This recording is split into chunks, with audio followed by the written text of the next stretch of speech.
Welcome back, everybody, for another deep dive. This time, we're really going beyond, that whole mind over matter idea, and we're exploring how your emotions can actually show up in your body as physical symptoms. Have you ever noticed, like, how you get those butterflies in your stomach when you're nervous, or maybe you felt like a weight on your chest after heartbreak? It really is incredible just how interconnected our minds and bodies are.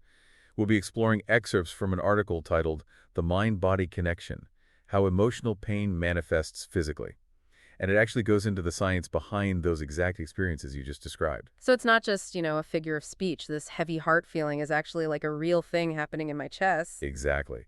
The article explains that intense emotions like grief, anxiety, even excitement, they trigger this release of stress hormones, mainly cortisol and adrenaline. And these hormones, they're part of your body's, that fight or flight response, which is meant to protect you from danger. Okay, that makes sense. But if it's for survival, then why does it feel so bad? Well, imagine you're facing a real threat, like a predator. Your body needs to prepare to either fight or run away. So your heart rate increases, your muscles get tense, and your senses sharpen. All this is powered by those stress hormones we were talking about. But the thing is, in modern life, we experience those same physiological responses to things like work deadlines or relationship troubles, or even like social media. My body is basically reacting to a presentation at work like it's a saber-toothed tiger. Yet, in a way, yes. And while a short burst of these stress hormones can actually be beneficial, chronic stress keeps your body in this constant state of high alert. And this can lead to damage on your systems, showing up as those physical symptoms we're talking about. That's kind of unsettling, to be honest. So how does this actually play out in different parts of the body? Let's say the chest and heart area. Think about the feeling of like your heart pounding when you're nervous, or that tightness in your chest during a panic attack. The article describes it as a physical manifestation of anxiety, grief, even depression. I've definitely felt that tightness before, and it is not pleasant. I just assumed it was my anxiety. But is there a physiological reason for it? Absolutely. Remember those stress hormones. They increase your heart rate, and they can constrict your blood vessels, leading to that feeling of pressure or tightness in your chest. Wow. So it's not just me being dramatic, there's actual science behind it. Not dramatic at all. The article even uses the example of intense grief after losing a loved one. People often describe it as a physical pain, a feeling like their chest is being squeezed. That's such a powerful image, and sadly one that a lot of people can relate to. But it doesn't just stop at the heart, right? What about the stomach and all those butterflies we get? Those butterflies are just a start. Emotional distress can have a huge impact on your digestive system, leading to more serious symptoms like nausea, stomach cramps, or even IBS. So those gut feelings everyone talks about are a real thing. More real than you might think. The article calls the gut the second brain because it has its own complex network of neurons. It's called the enteric nervous system. Hold on, my gut has a brain. I had no idea. It's pretty fascinating, right? And this second brain communicates directly with your actual brain, influencing everything from digestion to mood. This is why chronic stress can really mess with your gut, causing inflammation and those uncomfortable digestive symptoms you mentioned. Okay, so my brain and gut are basically having this constant conversation, and when one is stressed, the other freaks out. That's a great way to put it. Imagine someone facing long-term work stress. They might develop persistent stomach pain, or their IBS might flare up, all because of this connection between the gut and brain. This is mind-blowing. I'm really starting to see how deeply connected everything is. But let's move on to another area I think a lot of people can relate to, the throat. We've all felt that lump in our throats when we're trying to hold back tears or speak up about something difficult. That's a perfect example of how unexpressed emotions can manifest physically. The article mentions that stress and sadness cause the muscles in your throat to tighten up, leading to that feeling of constriction or a lump in your throat. That makes sense. I always thought it was just a saying, but there's actually a real physiological explanation behind it. It's not just a saying, it's your body trying to communicate something. Remember that example from earlier about delivering a eulogy and feeling your throat close up? Yeah, it was such a powerful example of how physical sensations can reflect our emotional state. Exactly. And think about how often we try to suppress our emotions to swallow them down. It's no coincidence that these feelings often get stuck in our throats. Okay, so we've covered the chest, the stomach, the throat. What about the head? I feel like headaches are like the universal sign of stress. You're not wrong. Headaches, especially tension headaches, are incredibly common when we're dealing with emotional distress. But it's not just headaches. Migraines, pain at the back of the head and neck, even jaw pain can all be connected to emotional stress. I've definitely experienced my share of stress-induced headaches, but how does emotional distress actually translate into physical pain in my head? It goes back to those tense muscles. When you're stressed, the muscles in your scalp, forehead, and jaw can tighten up, contributing to tension headaches. Plus, remember how stress hormones can construct blood vessels that can also trigger head pain, especially migraines. So it's like a double whammy: tense muscles and restricted blood flow, all thanks to stress. Exactly. And the article goes even further, mentioning a link between trauma and chronic headaches. It's another reminder of how deeply intertwined our mental and physical experiences can be. That's something I hadn't really considered before. It's like our bodies hold on to the memory of those traumatic experiences, even if our minds try to forget. And those memories can manifest in various ways, including chronic pain. It's fascinating and a little bit frightening how much power our emotions have over our physical well-being. It definitely makes you want to pay more attention to your emotional health, right? I mean, if we're talking about chronic pain and long-term health issues, that's not something to take lightly. Absolutely. Recognizing the connection between our emotions and our physical symptoms is the first step towards taking better care of ourselves. Well, before we get into how to actually manage these symptoms, let's take a look at the bigger picture. We've been focusing on specific areas of the body, but what about overall muscle tension? How does that play into the mind-body connection? That's a great point. Emotional pain doesn't just target specific areas. It can create overall muscle tension and stiffness throughout the body. So we're talking about those tight shoulders, stiff necks, and lower back pain that seems to be constant for a lot of people. Exactly. And it's all part of that fight or flight response. Your body sees emotional threats just like physical threats, so it tenses up to prepare for a potential attack. But in this case, the attack is an argument with your boss or a looming deadline, not a wild animal, right? Precisely. And while that tension can be helpful in a real life or death situation, when it becomes chronic, it can lead to all sorts of problems. Like those chronic pain conditions we talked about before. Exactly. Over time, that constant muscle tension can contribute to chronic pain conditions, like fibromyalgia, tension headaches, and even joint stiffness. Wow, so something as simple as everyday stress can lead to long-term pain and health problems. It's a slippery slope. And the article highlights the example of someone clenching their jaw because of work stress, eventually developing TMJ and chronic headaches. It seems like a small thing, but over time, those seemingly minor habits, driven by emotional distress, can have a huge impact on your physical well-being. This is all starting to make a lot of sense, but it's also a little overwhelming. I'm starting to realize just how much my emotions might be affecting my physical health without me even realizing it. It's a lot to process, for sure. But remember, awareness is the first step towards change. By understanding these connections, we can start to make more conscious choices that support both our mental and physical health. Okay, so we've talked about the chest, stomach, throat, head, and overall muscle tension. Is there anything else we need to cover before we get to the solutions? There's one more important piece: fatigue. It's not just about being physically tired. It's that feeling of emotional exhaustion, that lack of motivation that can be so debilitating. I think a lot of people struggle with that, especially in today's world. But how does that tie into the mind-body connection? Well, when you're constantly dealing with emotional stress, it uses up your body's energy reserves. Depression and anxiety can disrupt your sleep cycles, leading to poor quality rest and making it hard for your body to recharge. So it's like this vicious cycle. You're emotionally drained, which messes with your sleep, which makes you even more tired and less able to cope. And it all ties back to your body's energy regulation. Emotional exhaustion affects your adrenal glands and cortisol levels, throwing everything off balance.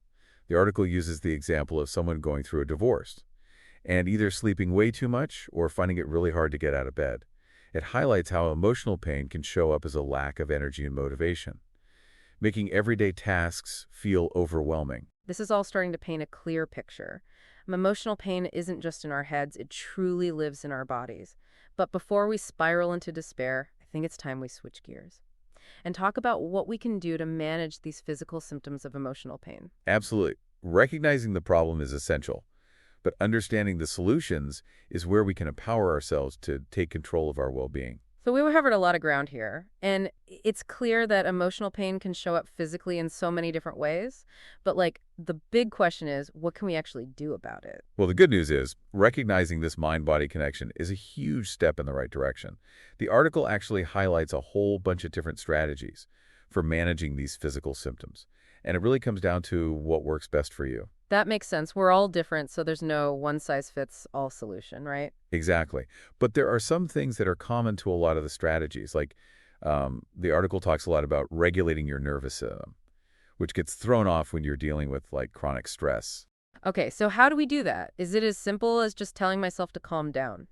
Because that never seems to work for me. Well, it's a bit more nuanced than that. The article mentions things like mindfulness and deep breathing can be really effective for calming the nervous system. I've heard a lot about mindfulness, but to be honest, I've always been a little skeptical. It always sounds a little too woo-woo for me. I get the skepticism, but there's actually a lot of science behind it. When you're stressed or anxious, your breath gets all shallow and rapid.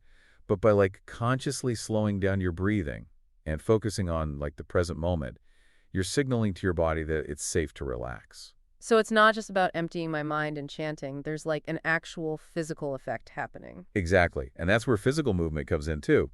Exercise, yoga, stretching, all these things can do wonders for relieving muscle tension and improving your mood. So it's like you're literally moving the stress and tension out of your body. I can see how that would help. I always feel so much better after a good workout. Even I don't want to do it beforehand. It's not just about the physical release, though. Exercise also releases endorphins, which have mood-boosting effects, so it helps regulate your nervous system even more and increase your emotional state. Okay, so mindfulness, deep breathing exercise. Got it. What else can we do to address these physical signs of emotional pain? The article also mentions how important it is to actually express your emotions. This can be especially helpful for people who get that throat and chest discomfort, which often comes from holding back emotions. So instead of bottling everything up, we need to find healthy ways to let it all out. Exactly. Whether it's journaling or talking to a friend you trust, or even doing something creative like art or music, finding a way to let those emotions out can help relieve that built-up tension. I've definitely noticed that when I'm feeling super stressed or overwhelmed, writing in my journal helps me work through those feelings, and I feel a little bit lighter afterwards. It's all about finding what works for you. The important thing is to not let those emotions just sit there and build up inside. And of course there's therapy. It seems like that's always recommended for mental health stuff, but is it actually helpful for these physical symptoms too? Therapy can be super beneficial, and not just for addressing the emotional root of these symptoms. A good therapist can actually teach you ways to cope with stress, which in turn can help lessen those physical symptoms. So it's about dealing with the problem from both sides, working on the emotional distress and learning how to manage the physical symptoms that come with it. Exactly. It's about having a holistic approach to your well-being. And speaking of holistic, we can't forget about sleep and nutrition. Yeah, those are like the basics of good health, right? But how do they specifically relate to the mind-body connection? Well, we already talked about how emotional distress can mess with your sleep patterns, which leads to fatigue and all sorts of other issues. Right, that vicious cycle of exhaustion and stress. Exactly. So making good sleep a priority is key. Things like having a relaxing bedtime routine, limiting screen time before bed, making sure your bedroom is dark and quiet. All those things can help you sleep better. It sounds so simple, but I know I don't always make sleep a priority. I always feel like there's just not enough time in the day. But if it's impacting my mental and physical health, then it's definitely something I need to pay more attention to. And then there's nutrition. We already talked about how important the gut is in this whole mind-body connection. And what you eat has a direct impact on your gut health. So a healthy diet means a healthy gut, which means a healthier mind and body. That's the general idea. Eating a balanced diet full of fruits, vegetables, and fiber can support a healthy gut microbiome, which can then actually reduce symptoms of stress-related digestive problems and contribute to a more balanced emotional state. It's all making sense now. We have to take care of our bodies from the inside out if we really want to deal with the physical effects of emotional pain. And it's not just about what you eat, it's about how you eat. Mindful eating, paying attention to your hunger cues, and not eating because of your emotions. All these things can help improve your relationship with food and your overall well-being. So it's not about some crazy diet or a quick fix. It's about making real lifestyle changes that help both our mental and physical health. Exactly. And remember, it's a journey, not a destination. There will be good days and bad days, days when you do great and days with the struggle. The important thing is to be kind to yourself and keep going. Yeah, it really is about the long aim, isn't it? Creating a lifestyle that supports us both mentally and physically. Absolutely. Making those little choices every day that add up over time. And it sounds like there are a lot of different things we can try to help manage these physical ways emotional pain shows up. Exactly. We've talked about mindfulness, deep breathing, exercise, expressing your emotions, therapy, sleep, and nutrition. And there are so many other strategies out there too. It's about finding what really works for you and fits into your life. This whole deep dive has been a real eye-opener for me. I'm definitely going to be more aware of my own mind-body connection from now on. I think that's a great takeaway for everyone.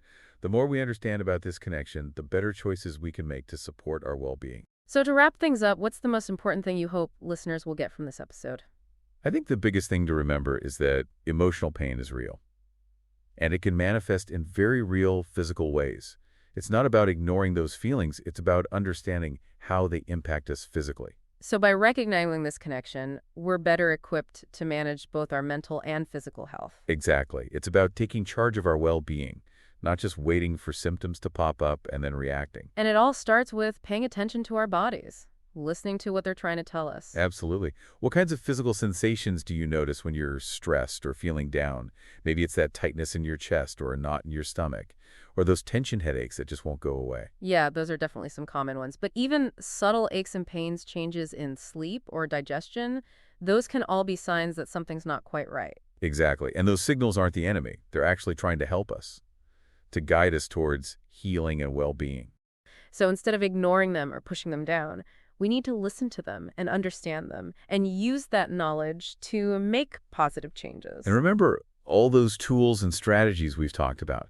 Mindfulness movement, expressing your emotions, talking to a therapist, prioritizing sleep, eating healthy foods. These are all great ways to start taking care of yourself mentally and physically. It's all about taking a holistic approach to our health, recognizing that our minds and bodies are connected, and that taking care of one means taking care of the other. Well said. It's a journey of self-discovery and empowerment. I encourage everyone to keep learning and exploring their own mind-body connection. And on that note, we'll wrap up this deep dive. Until next time, stay curious and keep exploring. 3032